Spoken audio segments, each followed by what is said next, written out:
are Tyrians. We are many races, several professions. We practice the arts of combat as well as healing. We have foes, and we fight them without mercy. And it's time for us to claim back what is ours. It's time for us to claim back Tyria from the terror of the Elder Dragons. We can't go on living our lives in fear. We have to fight. We have to make a stand. This is our story.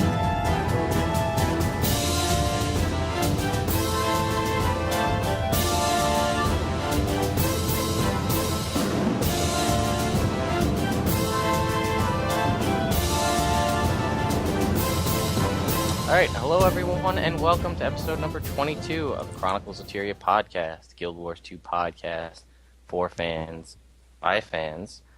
I'll be one of your hosts tonight, it's Lagwyn here, and I'm here with Naveen. Hello. And Kaysee. Hello. Who is going to be our, I guess, replacement for Dint. As you heard that Dint is, last episode, that Dint is gonna have to step down while he figures out, real life battle.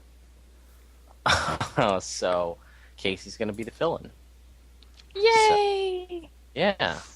So thank you for everybody that came out and viewed all of our previous episodes. I saw we jumped up in the past day or so, like 7 subscribers on YouTube. So we're up to 144 right now, over 7,000 views. Yes. It's been a long time since we talked about it, but 200, we're going to do another thank you episode like the last one that no one even knows about because I never finished editing the video. Talk about slacking, right? Mm-hmm. I learned how to video edit, in doing this. I've never done it before. Uh-huh. I mean, I could have just been like, here, Naveen, you do it. You did that with 2 podcasts. There was a lot that I was like, this should not be in there. It was 4 hours or something ridiculous. So I cut a lot out. I guess so far that I've been in, I cut out more than 45 minutes. Mm. You denied the world of me singing the Quaggin song. Well, I could just cut that part and we'll put that one up. No, it's cool. It's fine. Intro. That'll be Kaysee sings the Quaggin song and then news. Yeah, so I know I talked to Naveen this morning, and we were at, what was it, over 1,000 downloads? Over 1,000 downloads altogether. Yep. All together? Or just October? For the month of October. And then we're 11 days in. That's 1,000 downloads. Thank you to everyone. Yeah, good job to everyone. Good job. Good job for pressing download. Good. Don't have to listen to us. Just press download. Thank you for listening. Yes.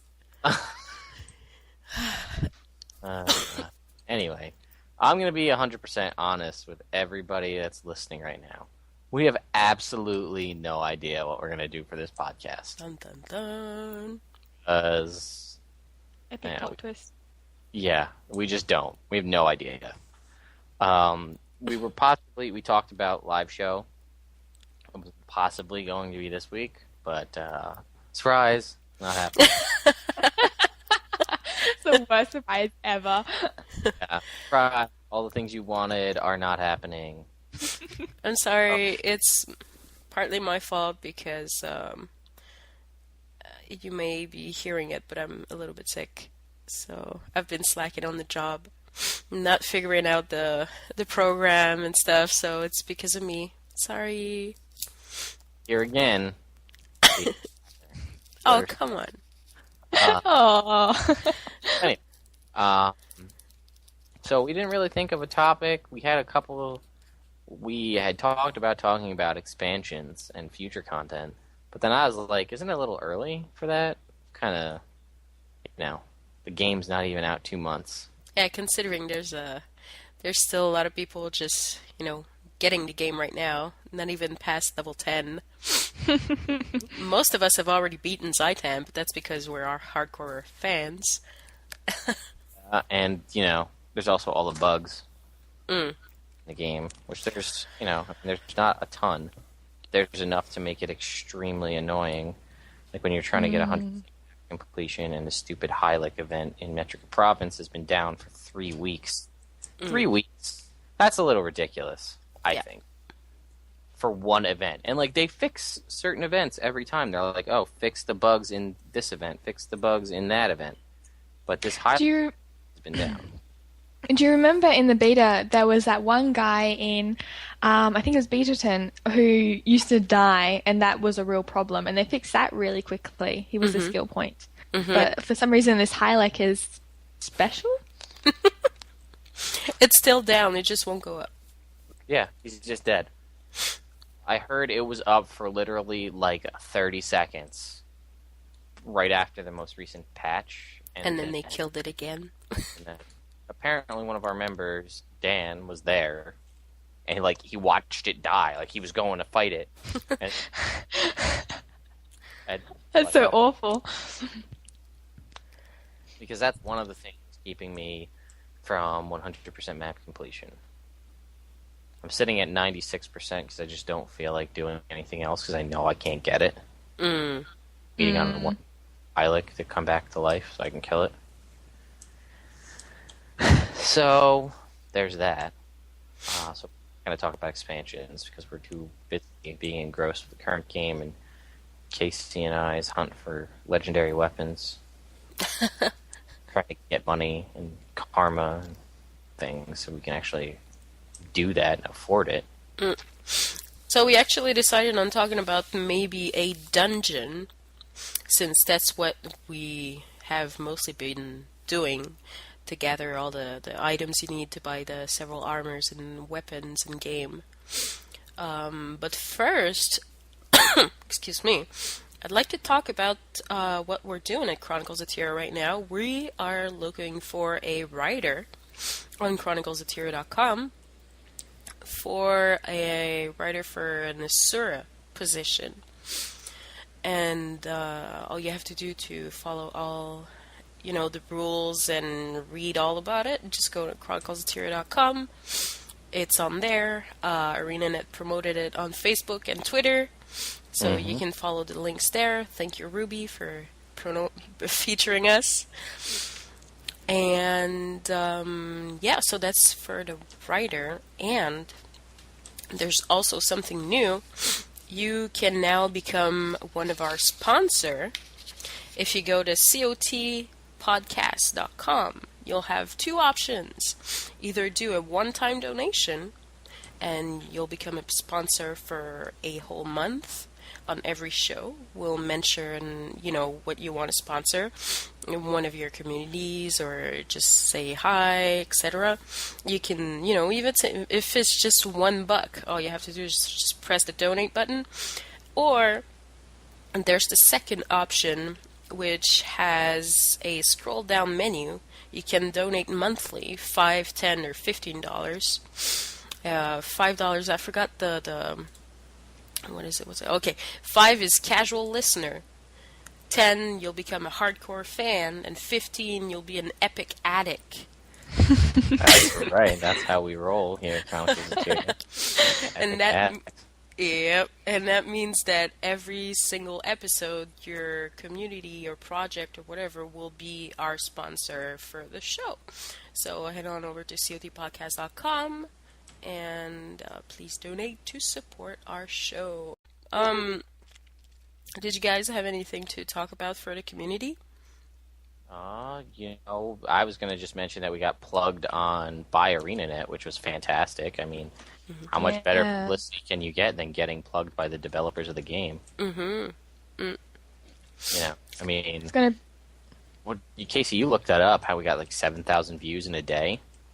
It was amazing. Like, you just see, like, our average view count, and then all of a sudden, the bar's, like, off the chart kind of thing.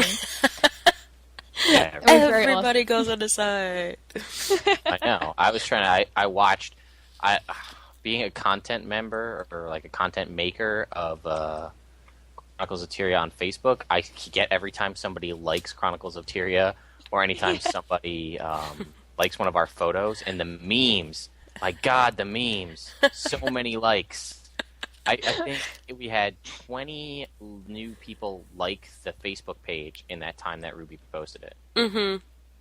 and I say Ruby like she's my best friend, you know. Rubes. Oh, Rubes. Just wishful thinking. We all wish we had a best friend. Had a written it. I know. Ruby, can I call you that? Yeah, that's like my good friend Jeffy Grubb. That in the second Asura episode back when. Yeah. How sad would it be, like, on the podcast that you get, like, a reply from, like, Ruby Bayer or Jeff, and he's just like, please don't call me so familiarly. Don't call me by that name. Go by Jeffy, thanks. Jeffy. Yeah, I'm only this casual with it because I don't believe that they're listening. So, if they are, awesome, and I'm very sorry. Mm-hmm. But, yeah. Shoutouts. Did you guys any shoutouts to do this week? There was one, maybe, I had. I'm going to shout out to Rob. He goes by PantherStrider in our guild, but he's a friend of mine from college. Good buddy. I got him into playing the first Guild Wars, and then he supremely surpassed me in Guild Wars 1 by playing more often than I did and getting a lot more titles and things. But, we've been combining our resources to try to get one of the legendary precursors so we can make lots of money. And we put together stuff, and we got our first exotics out of the Mystic Forge, so that was fun. Nice. Here's something I can ask of the listeners. Does anybody out there have the Breath of Flame greatsword? Because I got it, and it looks really cool, but I can't tell if it has, like, a good, like a cool, like, particle effect. So I would like to know if anybody has it and they can show it drawn. There's no video on YouTube about it? Not that I saw. For shoutouts, I have one. I have two. I have three. No, I have two. I forgot my paper. Oh well. Oh, there it is.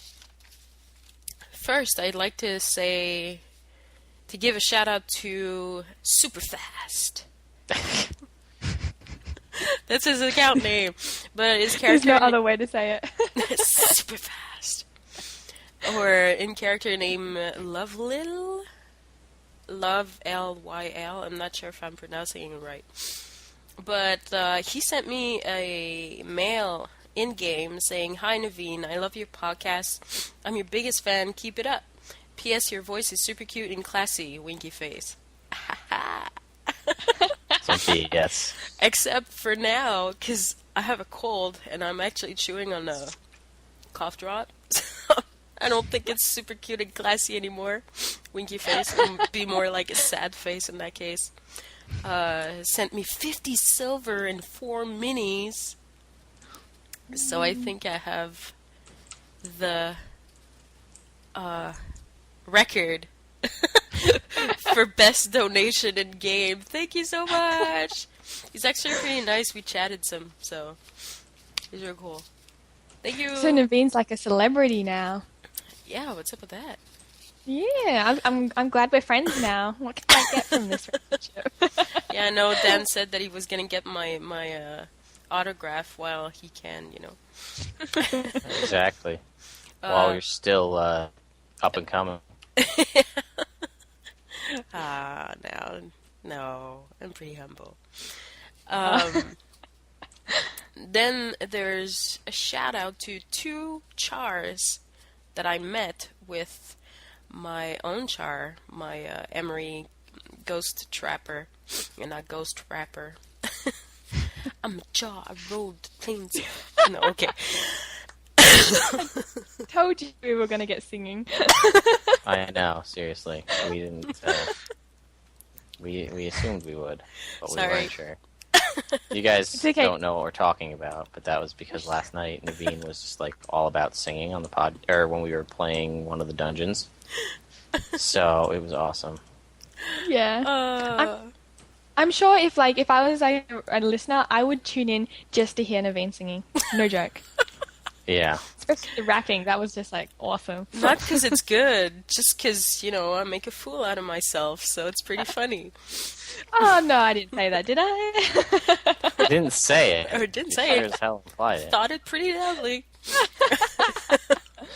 Yeah, right. But the chars I was talking about is Rocar Riptide and Narhar Riptide. And they have absolutely no idea that I'm Naveen from Chroniclesoftyria. So if they are listeners, they're going to be pretty surprised. If they're not, they won't know about it. I'm cool. Just, hey, shout out. It was pretty cool. I roleplayed with these guys, and probably going to see them in Plains of Ashfords again, because I added them. I'm stalking them. Well, that's just creepy. Tarnish Ghost. Naveen the Stalker. Seriously. Those are my shout-outs for this week. Woo! Yeah, I don't know anyone impressive enough to have a shout out. Sorry, guys. Aww. It's okay, Kaysee. No. Want to say hi one to someone in the person, guild? I should actually shout out one person who recognized me because it's like the first time anyone's recognized me. And I'm really sorry to this person. I think his name was Floozy. And it's on the Nice. Tarnish coast. If I get your name, please tell me, and I'll ask Naveen to put it in the little notes afterwards. But he recognized me as a author. It's like the first time anyone's ever recognized me for anything. And it was really nice. And he got me involved in this Kodan parade. I don't know if people saw it on the Tarnish coast. Yeah, everyone got into Kodan tonics, and we walked through the streets and started dancing in taverns all over Divinity's Reach. Mm-hmm. And it was a lot of fun, and everyone was really nice, and just the fact that someone recognized me was very heartwarming. And probably should have done a shout out earlier, so to Floozy, if that's your name, which I really hope it is, thank you very much. Yay! What the hell dungeon is this? I don't even know what dungeon this is. Crucible of Eternity? What's a dungeon? What? What's explorable? Yeah. Well, that's the thing you asked there. All about that for days. Not for days, for like 5 minutes. But, Gee whiz, Mr. Lagwyn, tell me more. Well, little Tim. sit down, Lucy. Let me tell you a tale of extremely difficult, potentially, until you figure it out and can do it in a half an hour dungeon called Ascalonian Catacombs, where a fool of a Norn named Air went in and riled up all the ghosts and pissed off Ritlock Brimstone. And then, things happen. There's lots of skelk, but they're not called skelk. They're called gravelings. So in case you didn't guess, horrible intro, we're talking about Ascalonian Catacombs. Oh, gosh. So, Yeah, Ascalonian Catacombs. So just to recap for viewers who don't know, which I don't know, I think we should cater to that audience. Ascalonian Catacombs is the first dungeon that you can do for level 35s. Well, level 30 if you want to do story, and level 35 if you want to do explorable. We've talked about the background of it, so do you want to do a general impression? And Naveen, why don't you give it your general impression, because you have done it the least amount out of all of us. I mean, you've mostly done it with the two of us, but just what are your impressions of Ascalonian Catacombs? First time I went. Great start there. The first time I went there, it was, well, of course, for story mode, and I thought it was the hardest thing ever. Just because we weren't really prepared for it. Mm-hmm. And, like, the first few spawns that spawned on us were rangers. We're like 2 rangers and 1, I can't remember what. So, and at level 30, you don't have the necessary, well, you do, but, I mean, you're not all that geared up on armor and skills and your traits aren't as good. So, I mean, your armor is pretty bad. So you die pretty quickly, in my opinion. But that's when you're not, really prepared. When you're prepared with a team, everything is different. I mean, instead of taking you like an hour and a half, it takes you like 35 minutes. I personally prefer explorable mode because there are so many, there's different paths that you can take. It doesn't feel like you're doing the dungeon all over again if you want to farm it for the Ascalonian tiers. Because for those who don't know, when you finish the explorable mode, you get those tiers, and with those tiers you can get either, armor or weapons. But to get the exotic, like for the set that I want, to get the exotic set, it takes 1,020 tiers to get the complete set for the armor. Sheesh. So, yeah, that's a lot of armor. I know that I'm saving for the daggers, because I want the daggers real bad, but Kaysee already has those. Ugh, so jealous. And Avery has one, too. One of them. Oh, man. My husband got the sword. Oh, it's awesome. Like the great sword. Yeah. They're nice looking. Yeah, especially for the first dungeon. Yeah, they have those blue flames coming out of it. Oh, wow, they're pretty cool. I was just jealous. I think they've changed something about him, because one thing that I found a disappointment when I first got my daggers was you have to be in the area when it turns nighttime for the blue ghastly kind of effect to come off the daggers, which was very annoying because often you'll go into an area at nighttime and then you won't get the special effects, and I got the daggers to show it off. Yeah. But I feel like in the last update that I can't 100% confirm it, but a few times I've gone into an area and I've gone, it's already nighttime, and my daggers are glowing. So I think they've changed it to make it a little easier, so when you go into an area and it's nighttime, they glow. So yeah, I think that happened as well. Because I remember you're like, oh, check them out, it's nighttime. And I'm like, yeah, I don't see anything. You're like, no, it's cool. And I'm like, sure it is, but I don't see what you're talking about. So what were your first impressions about it? Mine? Kaysee said, I looked up a guide, so let's go do this. And I was like, cool, I want to do this for my legendary. And which one did we do first? We do Ghost Eater first? No, I'm pretty sure we did a hard one first, and then we realized, we need to... Oh, hang on, no, I think I did the hard one first. I think you got the easy one first. Yeah, so... Because you have to explain to them, like, how many paths are there and what are they? Right, so basically, to fully complete a dungeon, there are 4 paths total. When I say complete, I mean to get, like, the achievement for clearing it out. You get an achievement for completing all the legs, including story and explorable paths of a dungeon. So, for Ascalonian Catacombs, there is the one story version, which we talked about kind of briefly with Ritlock and Air. And then there's 3 explorable paths. And each one is a different kind of mechanic to it. There's one that's called the Ghost Eater, which is a path that we've run a lot. There's the Howling King, and then there's also Colossus Rumbless, which nobody likes. And what happens is there's 3 different, I think they're Derman Priory members, I believe, in the area that are, that you're going to be going, and they basically come up with 3 different, each one has their own plan of how they're going to, I guess it's to kill off the ghosts? Is that what it's for? No, they have a threat. They're trying to explore the ruins, and there's 3 threats that are there, and, they name them 3 threats, but in the end I feel like you're killing the same threat. But, yeah. So, because they kind of go, no, my monster's more important than this one, and you're like, you're all crazy, Colossus Rumbless is going to kill us all, that sort of thing. Well, I thought it was because they wanted to find a different... Oh, right. You're right. 3 different threats, now that I think about it.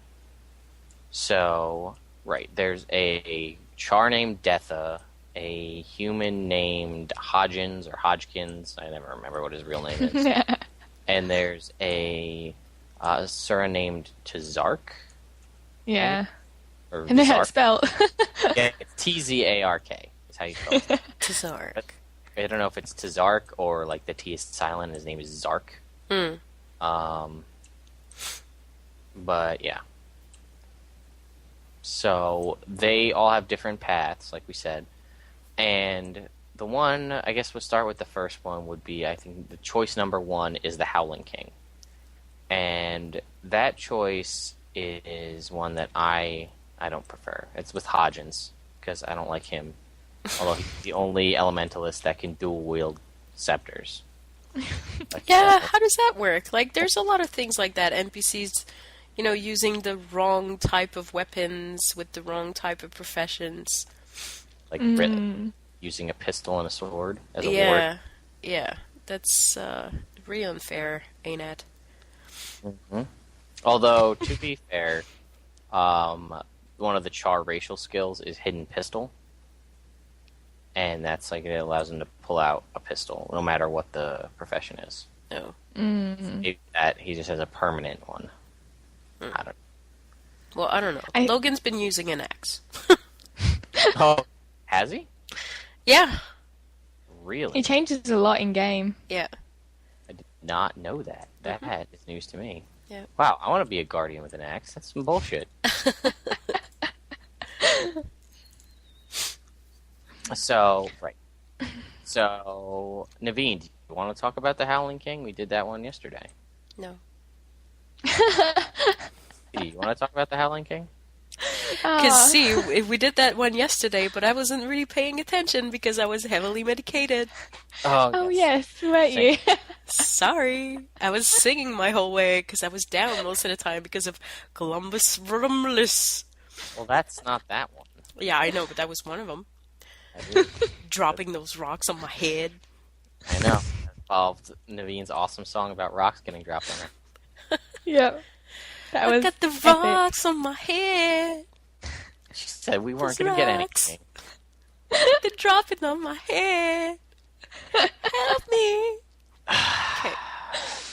Oh, Canadian Idol material right there. Is that a thing? It was. The show got cancelled because of lack of budget. Oh, Canada. Oh, Canada. I know, it's your home native land. Okay, back to Guild Wars. Oh my God, this is awful. We should not have said let's do it live. I should never have said that. Too late. Right, so the Howling King, basically they're all giant skelk, all of the bosses that you fight at the end.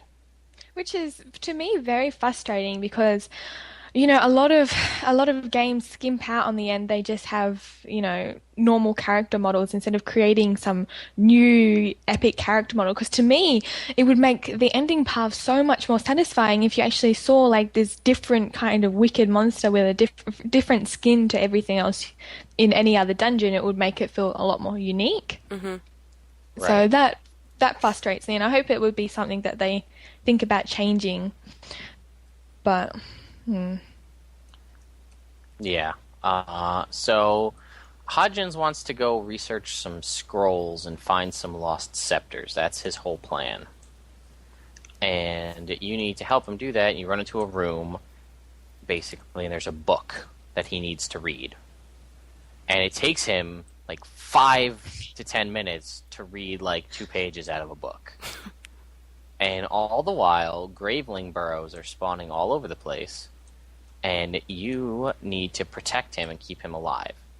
Which brings up one of my least favorite things about most dungeons, are the events where you need to protect an NPC and keep them alive, and if you fail, the whole thing starts over and you have to do it all over again. What are your guys' thoughts on that? Repetitive annoyingness of that kind of gameplay. I prefer doing this than having to start the whole thing from the start. Like, Guild Wars 1. Yeah, sorta. yeah. You know how you'd be in hard mode and resurrecting, and then, oh no, I'm at 60 DP. Death penalty. Death penalty, yeah. Yeah. We have to start from the beginning. I really don't mind having to start over. I mean, I wouldn't want to do the dungeon all over, that's for sure. Yeah, and I mean, there Yeah. are waypoints throughout the dungeon, so you don't have to go all the way back to the beginning, which is nice. I think a lot of this is the same as Guild Wars 1, where if you know the mechanics and you know the certain, like, I often find that in dungeons there's really only one kind of way of properly doing stuff. And if you're lucky, there's two ways, you know. But, you know how that technique of destroying one, you leave one burrow, destroy the rest of the burrows, and then you do that burrow, and then you do that chain. And if you know that, it makes it 10 times easier. If you don't know that, then you're kind of screwed in a way. You know, you're just going to be, unless you're ultimate players, you're going to be overwhelmed very quickly unless you know this sort of technique or routine to do it. And I think the most annoying thing is trying to discover that, and often you just have to kind of suck at it for such a long time before you get anywhere good at it, and often that feeling of hating it is ingrained because you've had to suck at it and die at it for so long before you've got to the bit where you can actually do it reasonably, which you wanted to do the first time. Yeah, and I feel like we kind of, especially if you're just starting in your dungeon grind at this point, you kind of lucked out because a lot of people have already done it and have put up guides like, oh, don't pull this mob, do pull this mob. So, I mean, if you want the true experience, you should do it without looking up any guides previously. But at the same time, it's going to be very frustrating. I don't, I'm the sort of person who loves discovering things for themselves. Like jumping puzzles, I never look at the guide, I try and figure it out myself. And only if I'm pulling my hair out and it's not fun anymore do I look at a guide. But I love discovering things for myself. But dungeons are one of those things that I just get a guide from the get-go because you just lose so much money in armor repair. You get so frustrated, when things can be done easily, and it's all about technique, I feel, rather than actual skill. There's some skill involved in it, definitely, and I don't mind it being hard at all, but, it's a bit frustrating when, I don't know, do they expect people to go in from the get-go and just die a billion times until they figure out the way of doing it? That seems to be the case. Yeah, I mean, for example, we tried Ara cold turkey pretty much. There's almost no guides on Ara, and we just decided to go in and try our best. We've pretty much mastered AC at the moment. Go in, try our best. And we got halfway and we just couldn't do it because I don't know if there's a technique that we're missing with Giganticus lupicus, but we can't get past it. And so we did, I don't know how long we spent, but one pickup group I did, it took us 3 hours to get to Giganticus lupicus. Wow. And then, yeah, well, that wasn't the most skilled pickup group in the entire world. But, I'm at the moment, I'm even offering to pay people to take me into a group that can get past Giganticus lupicus to see their techniques.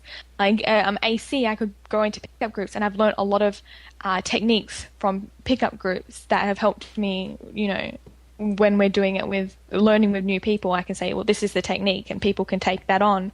But going into Ara, like at the moment, I've just given up. I don't know how to get past Giganticus lupicus, and that's one of the frustrating things I find about dungeons is that you have to fail so much before you get to a good point. Yeah, I feel like there's been a lot of failure, especially in the Ara sense of it. We've had a pretty good time with that. That I don't even know how you're supposed to do it. It's ridiculous. It's too early for them to have posted, guides about Ara. But, should we even wait until there are guides available? Or, I don't think the game is all about, wait until people post some guides. Yeah. Yeah. I don't think that's how they should be doing it, basically, but it feels like that's what they're doing right now.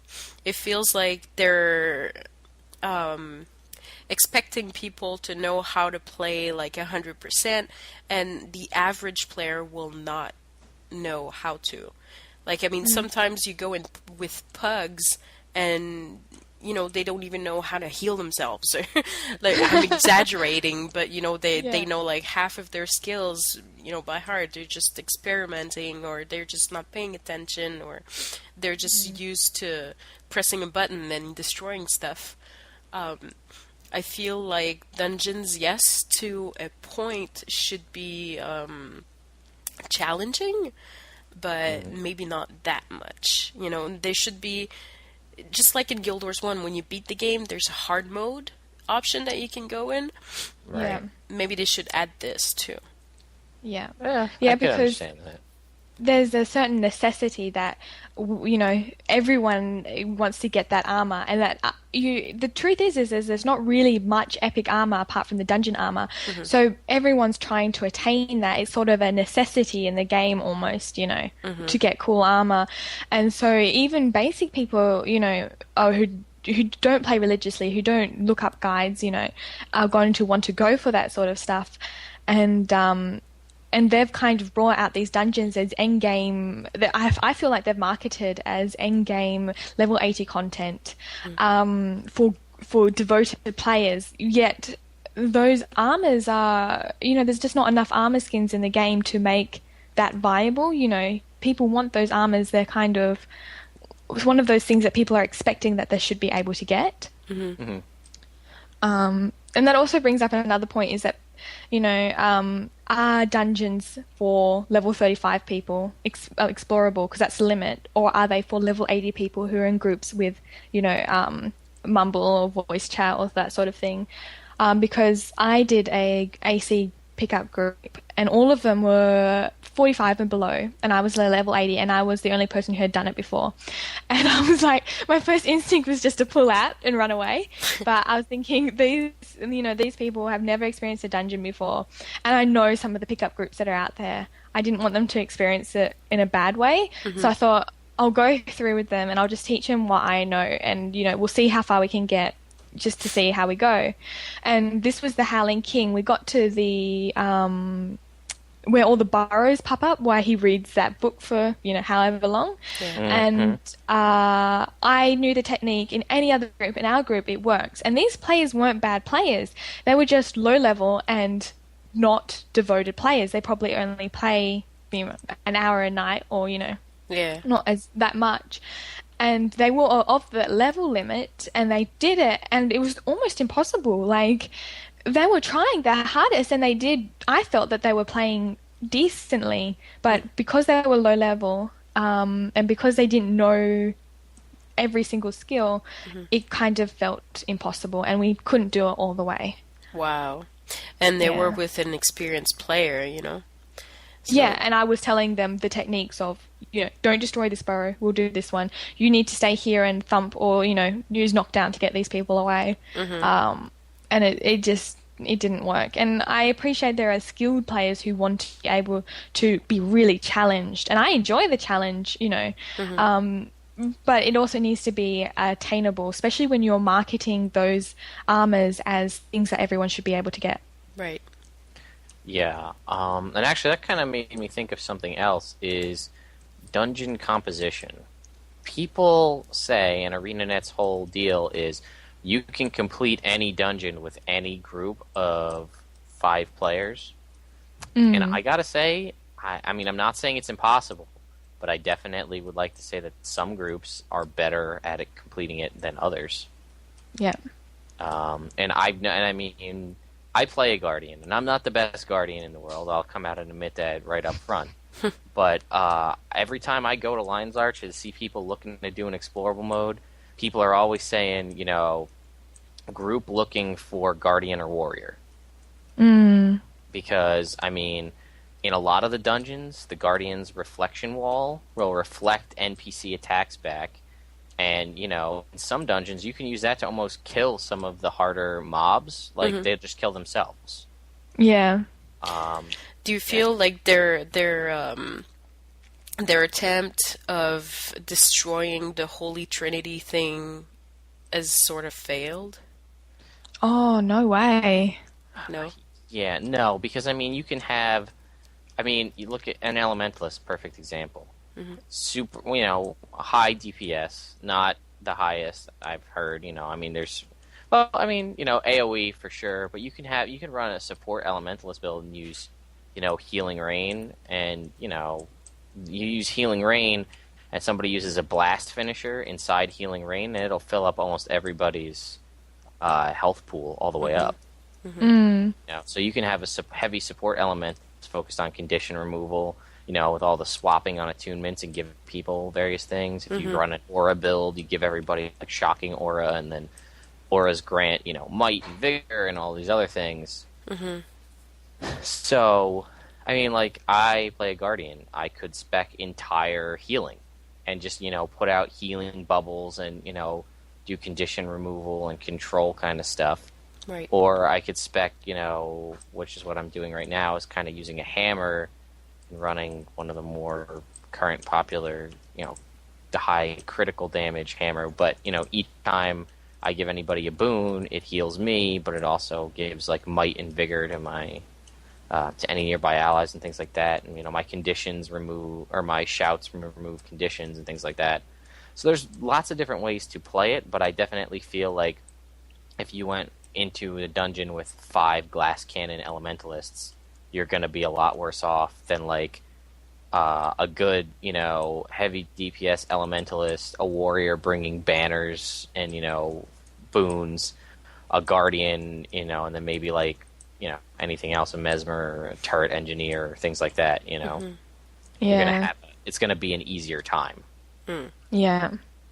But that goes into the mastering dungeons along with guides. I mean, it's possible. It's definitely not possible, I feel, to do it with 5 elementalists, no matter what anyone says. I mean, you'd have to, if you're going to do it with 5 elementalists, I feel like you'd all need to coordinate and make sure one's dagger, one's got full buffs on vitality, and, you need to work together to make sure it works.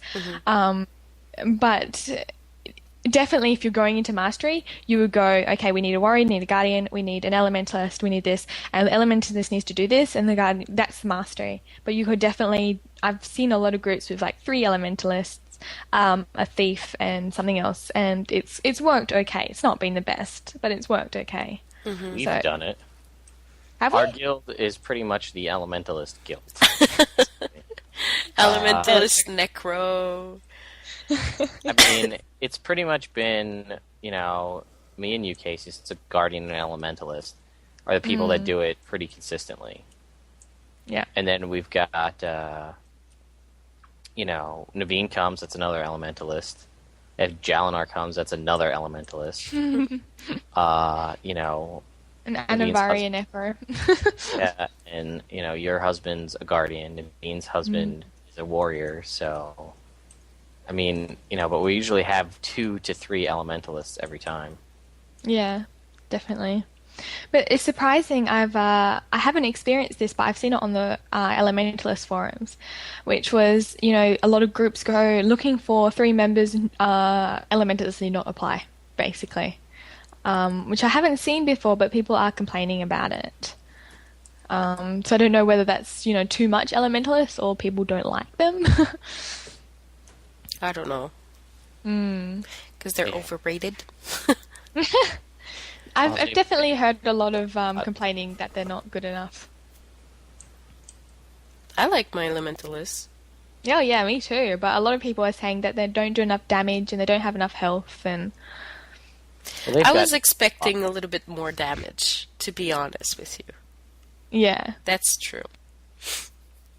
Compared to, most games where they have a mage type of profession, they don't pack in that much attack compared to. But I think if they would, it would be very unbalanced of a game. Yeah, I remember at the start they were saying that they were showing off the elementalist and everyone was going, oh, they're going to be overpowered. This was way before when they started showing off the tornado. Like, way overpowered, they can kill all of them. And I think because of that worry in the community, they scaled it back quite a lot. Right. Yeah, I think so too. But back to the paths of the dungeon. So, yes, the Howling King, he reads the book. Like we said, you destroy the burrows. Then the next piece is that when he goes to... He needs the 5 pieces of a scepter. Mm-hmm. I honestly can't remember why. The scepter is broken. Yeah, he finds where it is, and you go and discover where the scepter's meant to be. And then he's like, "Oh no, it's broken. The gravelings must have gotten it." And you're like, "Really? How do you know that?" And then of course, pieces are missing. 5 should do it. Oh, glad how do you know? Exactly. Yeah. So basically, there's 5 pieces of the scepter spread out, and there's tons and tons of mobs of gravelings. And pretty much our strategy is get the first piece, usually kill the first mob. We tried it differently yesterday. And then one of us with lots of blocking or in speed, which is typically me, just runs in there, grabs all the pieces, and then that event's over. Yeah. And then you get a chest. Yeah.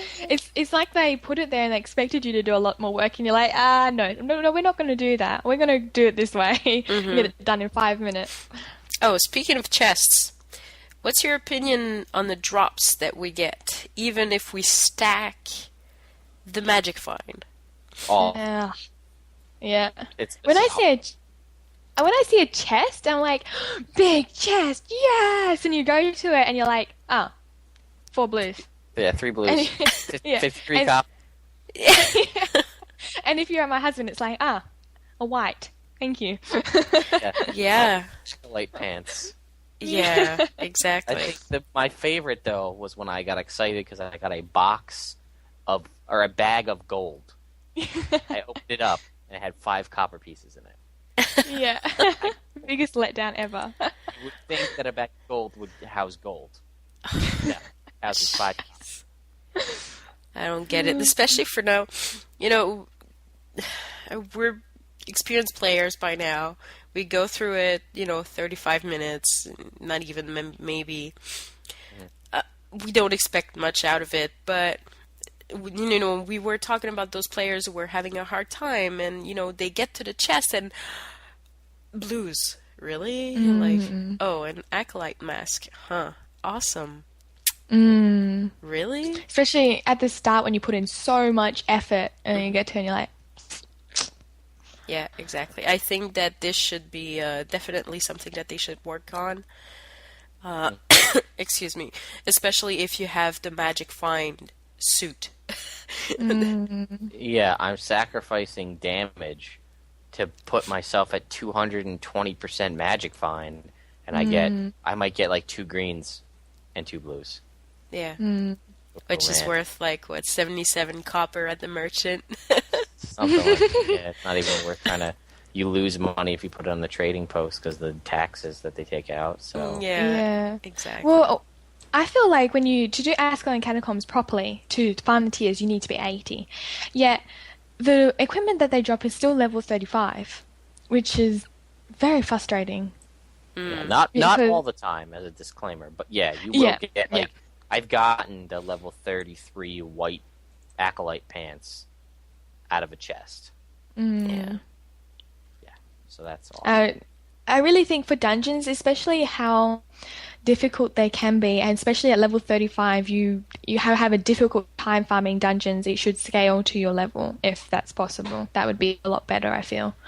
And especially like salvaging stuff that drops. It always gives copper because it's the low level salvaging stuff. Yeah. Absolutely. So there's a lot to work on.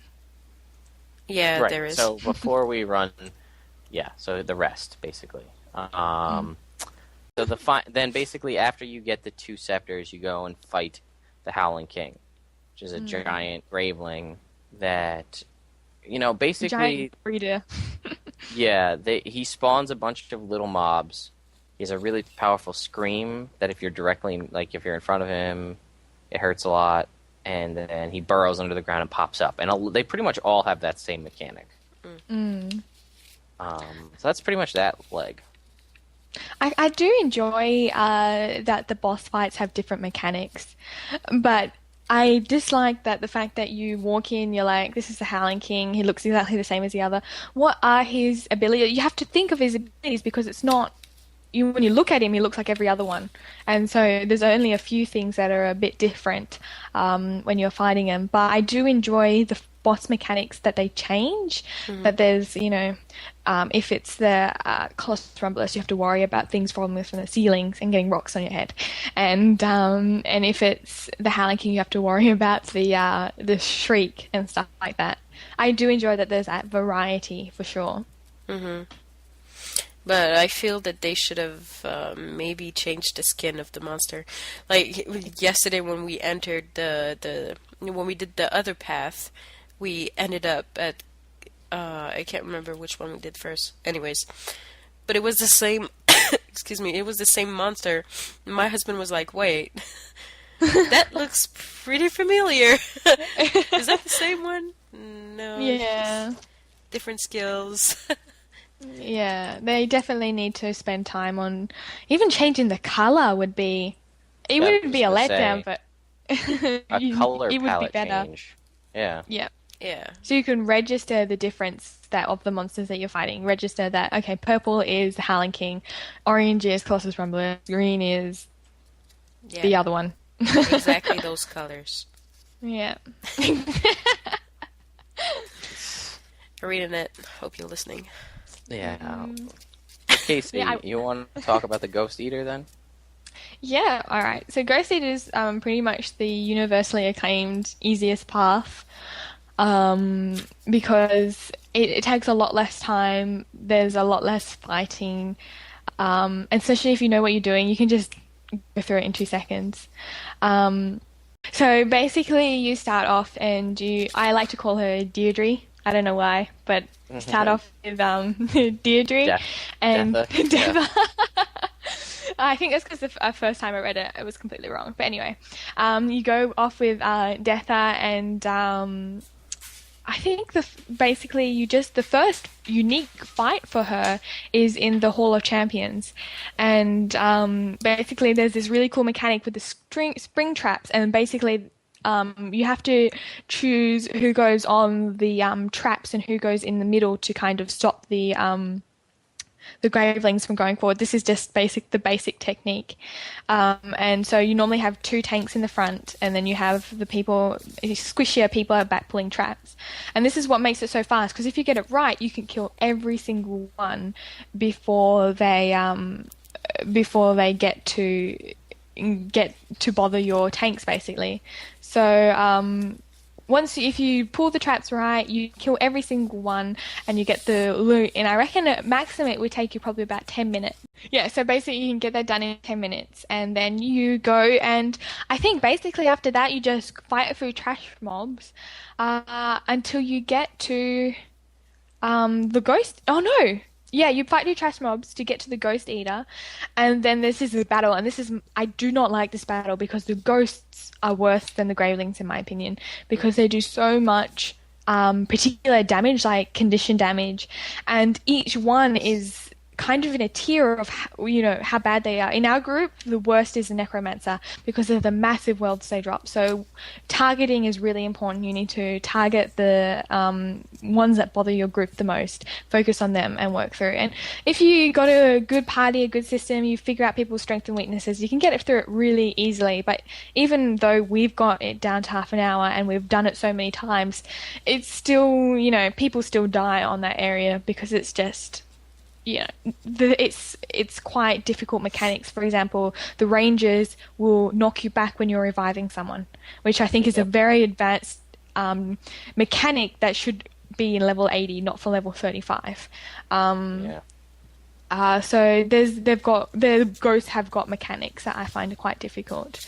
And then the Ghost Eater comes out, and they've given you cannons. Like, the whole point of this trip was to repair cannons, but the fact that they have is so negligible that you don't use them in the end. And if you do use them, hats off to you.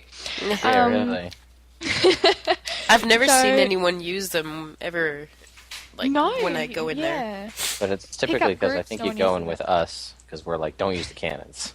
Yeah, they're awful. maybe. Yeah. But even pickup groups, I mean, I've had the privilege to be in some really good pickup groups, where people have done Colossus Rumblus, which is the hardest, in half an hour, 40 minutes, which is impressive in my mind. But even them don't use the cans at all. But basically, the mechanics of the Ghost Eater are it spawns these little ghosty, globby thingies, and they do almost no damage. You can just ignore them. The only mechanic they have is that if you're downed, they will finish you like a World vs. World Invader would. So don't get downed when they're around, and that's probably the only threat that they are. And the Ghost Eater is a really easy fight. The hardest fight in all of that is really the ghosts before you summon the Ghost Eater. So that's probably why it's the most popular route. Yeah. Yeah, I would say, I mean, it didn't take us very long to master it, and I'd like to point out that if you're going for let's say, I guess either of the Great Swords, you need the Gift of Ascalon, which is 500 of the tokens. So, you're going to need to do that several times. But you get 60 tokens per run on your first run through of each leg. So if you do each leg a day, then you could hit 180 tokens per day. And that's not to say that you couldn't do, the same legs over, but you're going to get diminishing returns. So you're going to get less and less tokens each time you continue to do one of the cycles you've already done. So in less than 2 weeks, you could have your full set. Basically. I'm kind of hoping that, because ArenaNet have said that they want to make it so that all the paths are of the same difficulty. And I'm kind of hoping that if they do that, the diminishing turns won't be applicable anymore. Because, if they're all the same difficulty, then it should be okay for us to do the same one over and over if we want to.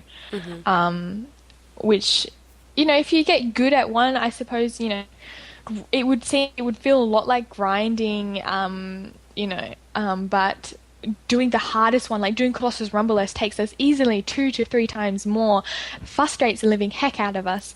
I would prefer to do the same one, or the same 2 over and over, instead of having to do Colossus Rumblus. Yeah. But,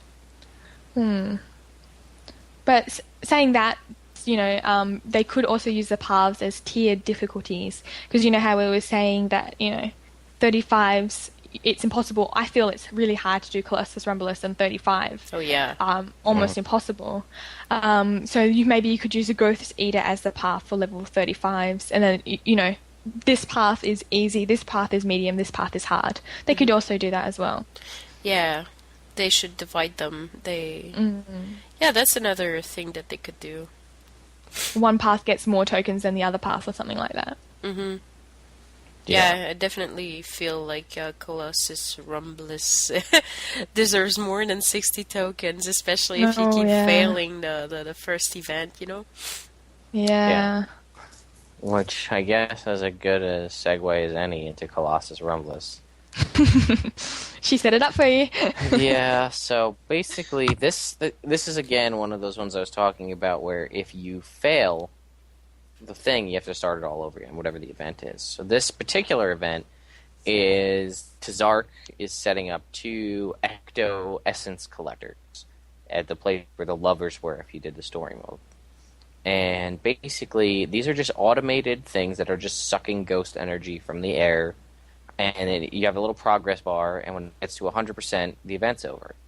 Now, what you need to do is Graveling burrows spawning all over the place. And you need to kill the Gravelings, but the main mission is to protect the Ecto Essence Collectors. And if one Essence Collector goes down, you can still continue it, but the progress meter will go up slower. And if they both get destroyed, then you have to start the whole thing over again.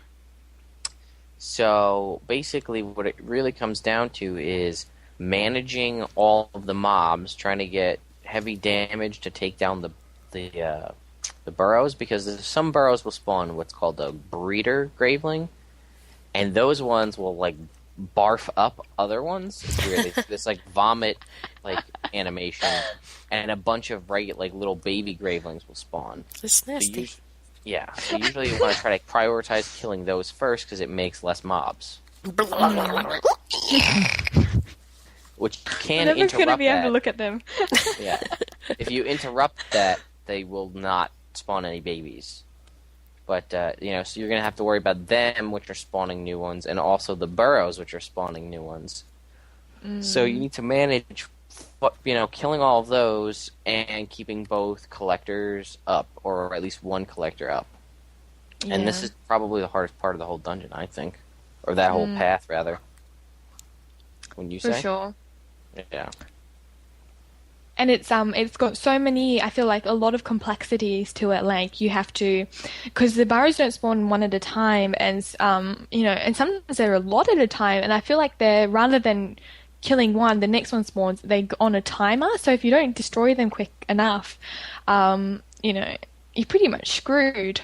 And there's so much complexity and things that you need to look out for example, breeders and stuff like that. It's quite difficult. It's really difficult. You'd need to be level 80. But I'm sure we've got some badasses out there who are like level 35. Oh, I did that really easily, kind of. Yeah. That was before the patch. Yeah.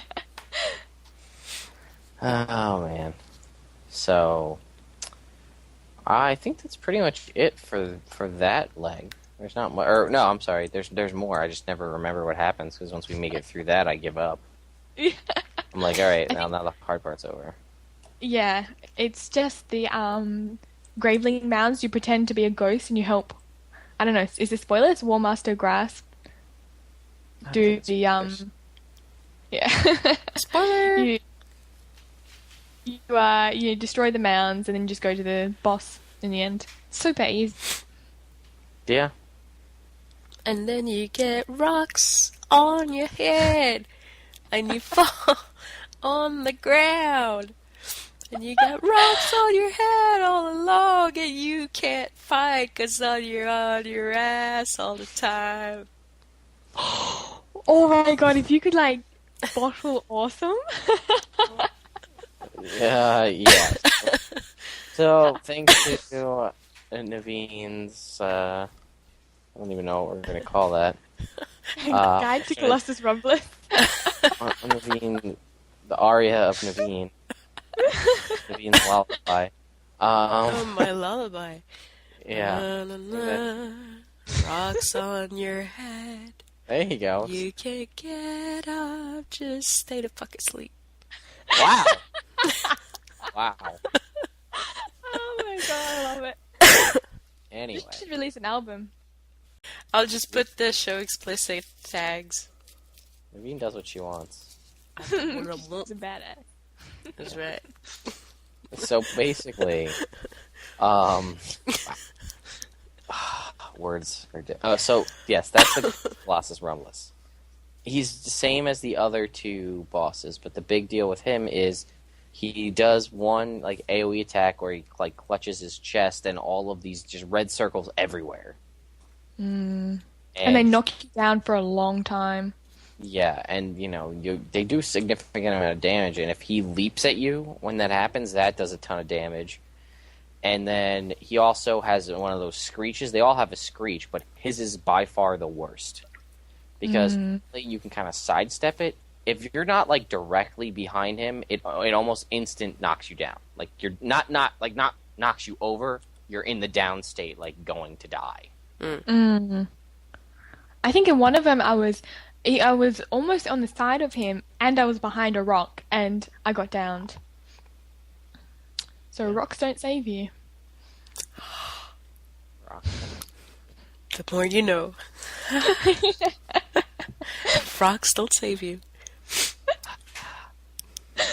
Except for elementals that you summoned. Yes. Thank you for that. You're welcome. So that's basically that. That's probably one of the worst definitions of how to get through. Well, that's not even how to get. That's the dungeons. That's the description. It's not a walkthrough. It's just a description and our views on these dungeons. And I don't know if we could do a walkthrough, but No, we're not going to do that. Okay, let's just it's more of a stick to lore. That's our. it's that's more our of bait. a what to expect. Yeah, exactly. We promise more lore shows soon to come. Yeah. Yay. Our bad, guys. Sorry. Oh, and I wanted to mention also, last episode was about doing your daily under 2 hours, and I did right. my homework, and it took me 45 minutes just going through Queensdale, Yeah. and that's without a speed buff. So, if you go to Queensdale, and you're rather, higher level in an area, you can finish your whole daily in 45 minutes. So There you go. I did my homework.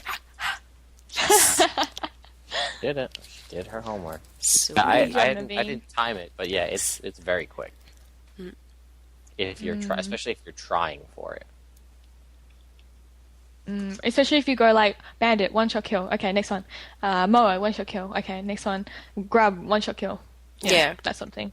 And plus, it took me only 45 minutes, but I ran in circle for about like 5 to 10 minutes looking for one event because when the events wouldn't start up. So I was missing one event. And I was like, gotta get it! 45 minutes. I think that's a pretty good average, and everyone could do that. Yeah, I think so. There's not enough time to do my dailies, and yes, there is. There you go. 45 minutes. 45 minutes. You heard it here first. Thank you for listening to this episode, which was really improvised. As you can clearly tell. For those of you who are wondering at the beginning, I did manage to complete and beat Crucible of Eternity Explorable Mode with the pickup group, and I'm never having done it before while doing the podcast. So, Wow. dungeon expert. Not really. Not at all. I'm totally lying. Don't listen to me. I was like, wait. Didn't you say you went to see the guild stash and stuff? And No, I did that after I beat the dungeon. no, right. I got the tokens. I can show you. I don't care. I see my tokens.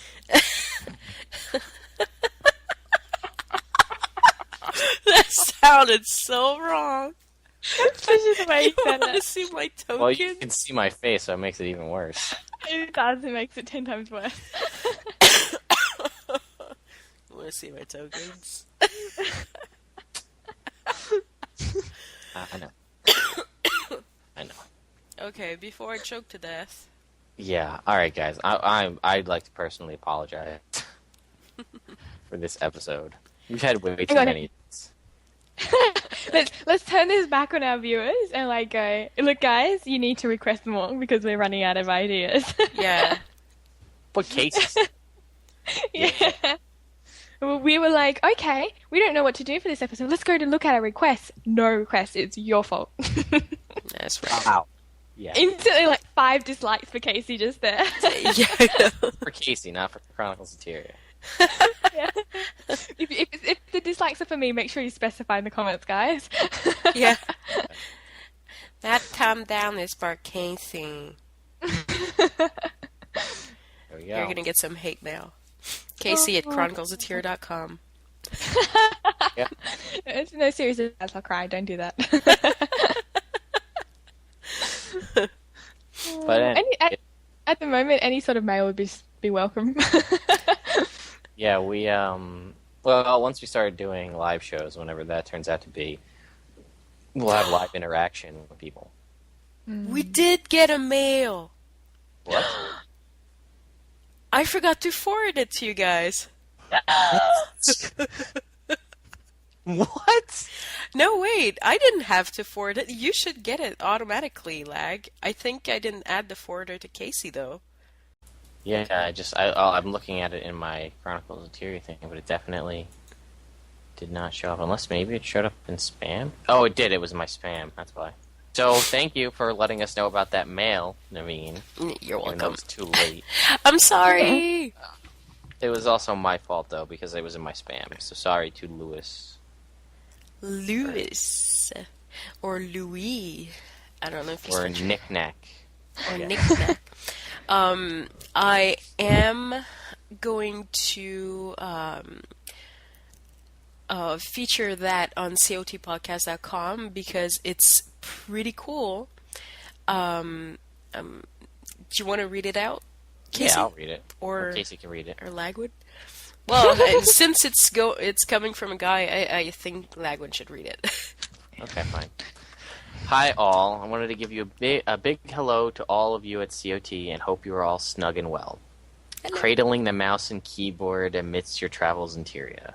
Aw. I'm absolutely loving the world and story of Tyria and only just dip my toe in the ocean of characters and story hidden in the game and can't get enough Asura and Sylvari story.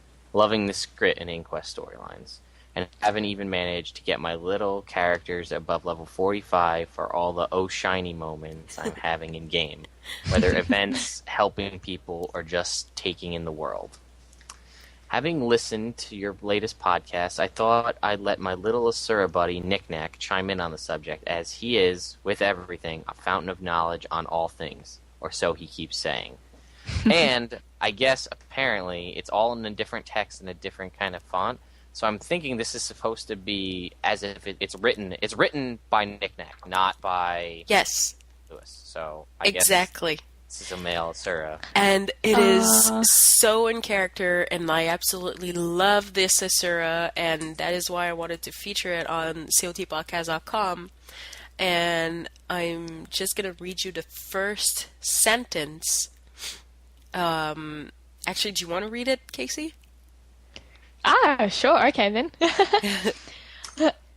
Finally, a podium worthy of my time. Hello, little ape-lings. I congratulate you on the wisdom to be quiet in presence of my infinite wisdom and eclipse several hundred generations of your ape counterparts, evolving to a state capable of staying still long enough to hear my wisdom on the daily chores any good Asura would know before attending a college. That's awesome!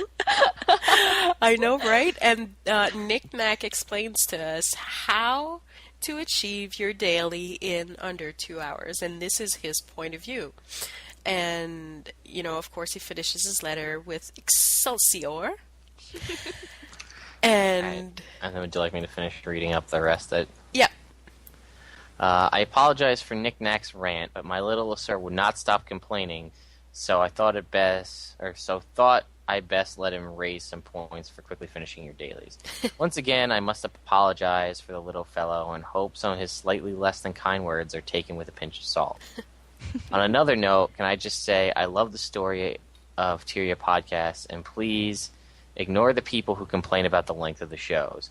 I could listen to Kaysee for hours happily, Oh, by the way, I started listening after the Tyria After Dark podcast, guest appearance by Naveen, and really love both of your shows. I noticed with the COT podcast that iTunes is lacking several of your shows, 17 to 21, and wondered if this was a glitch. If you are limited iTunes releases, why not drop a quick audio message on iTunes saying there's more on COT podcast, as I suddenly had 4 episodes to listen to after several weeks of wondering when you'll be releasing more podcasts. Hope you are all well and enjoying life to the full. NickNack, put that down. Packetburner.6972 on the Underworld server. Thank you so much, Packet Burner. Yes, Yeah, thank you. that's lovely. I absolutely love that email, and I can't believe I forgot to mention it to you guys. And I thought, it was forwarded, but it wasn't. Anyways, about the shows on iTunes, I will eventually put all of them on iTunes. Unfortunately, we don't have the hosting service that we have right now. Only offers, a certain amount of data that we can use per month. So I couldn't do that, given that, 2 shows prior we had a 3-hour show, which almost took all of the data that we were using. But I was planning on doing that. No, it is not a glitch. We will, I'll be putting the older episodes on iTunes. But yeah, there's your answer. There you go. And just a quick thing. If Lewis is listening, I highly recommend you enter our Asura contest because I would love to hear more about NickNack. That would be absolutely wonderful. Definitely. For sure. It was very well written. Good stuff. Yeah. Definitely. So everyone head to CoTPodcast.com and read out NickNack's daily... I don't know what you call it. Daily appointers with ape-lings. Yeah. There you go.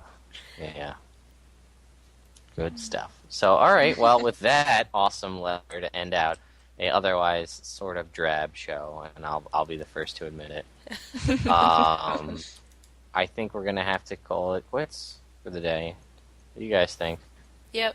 I want to go to bed. Yep. All right, everyone. So for chroniclesoftyria podcast, episode number 22, I'm Lagwyn, I'm Naveen. And I'm Kaysee. and we'll see you next time.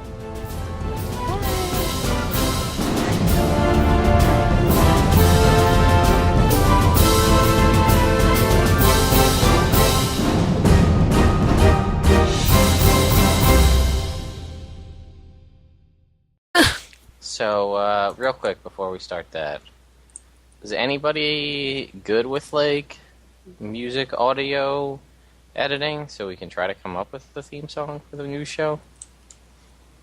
Yeah? You Oh, yeah. mean for the news thing? Yeah, for our new show, we want to have, like, a... Oh, yeah. Oh, yeah? Well, yeah. Oh, okay. Well, that was easier than I thought. Well, it depends. Of Well- course, like, I can't compose anything, but I can edit stuff. Oh, no. I want a full original Naveen composition. Like, 100% original. Like, I want you singing part of it. I want, like, an eagle, like, caught, like, flying by, and, like, I want all sorts of stuff. Yeah.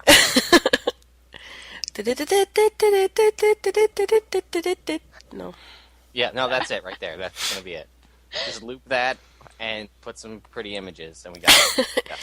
Today on COT News, or COT Weekly, Exactly. Lagwyn and Kaysee discuss the news.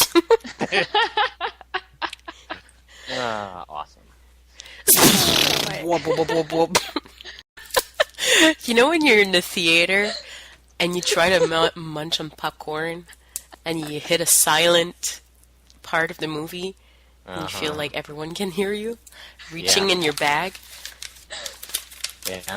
That's like what it is with you anytime you eat anything. I feel like you eat, like, you know, you're eating, like, gravel and broken glass whenever you're eating. That's all I hear is... It's full of mineral.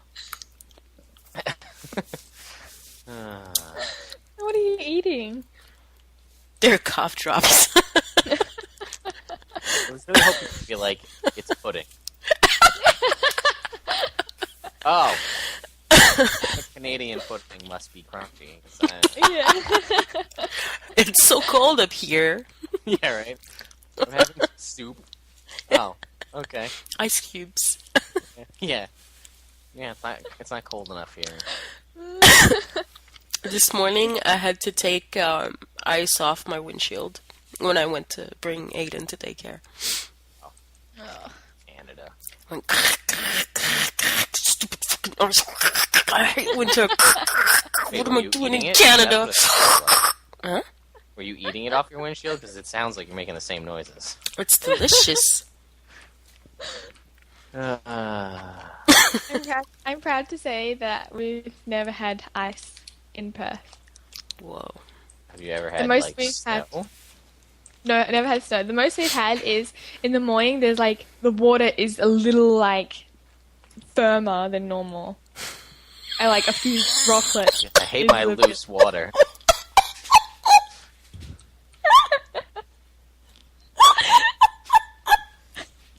Yeah, right, Naveen?